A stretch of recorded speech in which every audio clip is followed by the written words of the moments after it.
struck.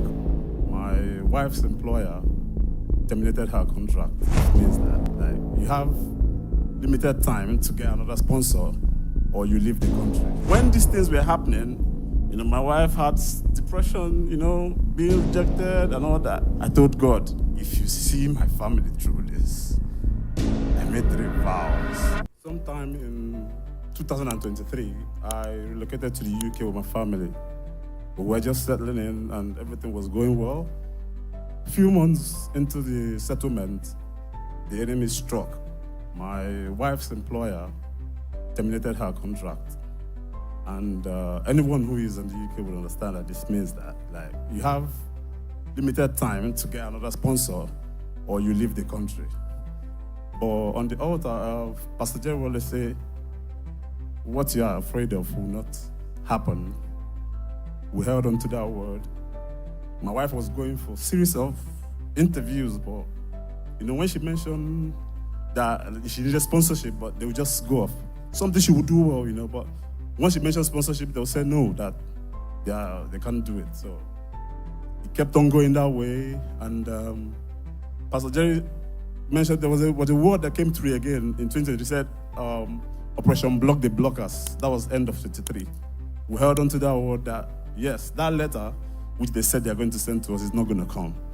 Then last year, we reached out to families and friends, okay, see what we're passing through. This is what we need to move on. And we're expecting a letter, but we know it's not going to come. So sometime last year, I got a call. Are you available for this interview? On so day, I say yes.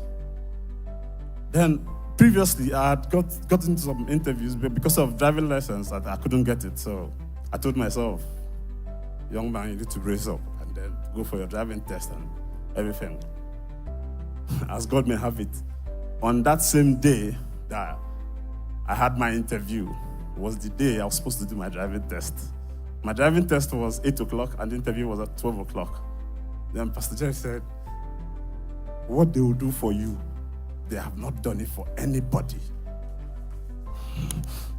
I was so I didn't know what happened. It was on Wednesday, Oh Lord, show me mercy. That morning, I left my house.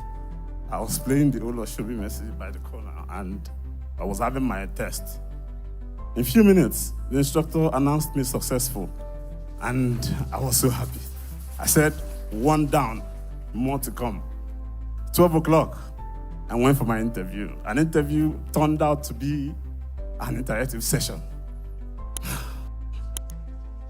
So the lady looked at me. That question came again. Do you have a driving license?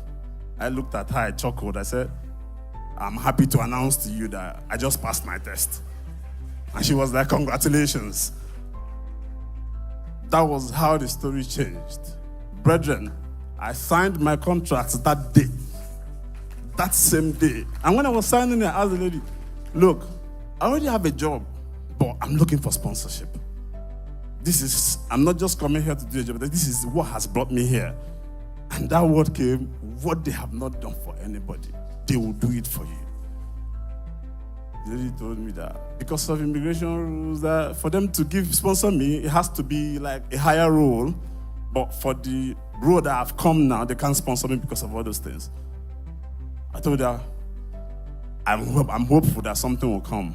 Brethren, that same day, I got a call. Austin, when are you available to start working? I said, I need to give my employer 4 weeks. On the phone, I got my start date. And then she said, that which you asked for will be done for you.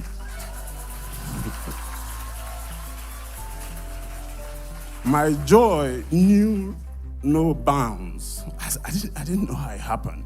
The visa process came so fast. My COS was applied for that same day. My visa came under 24 hours. Straight up. Like, the whole thing, the way it happened, I don't know. But I said, when these things were happening, my wife had depression, being rejected and all that. I already fulfilled 2 last year. And the third one was that I will come down to Nigeria to testify. And yes, I shared this testimony last year twice. I followed up, it didn't go. My wife shared it, it didn't go. I told her, look, this was not a vow.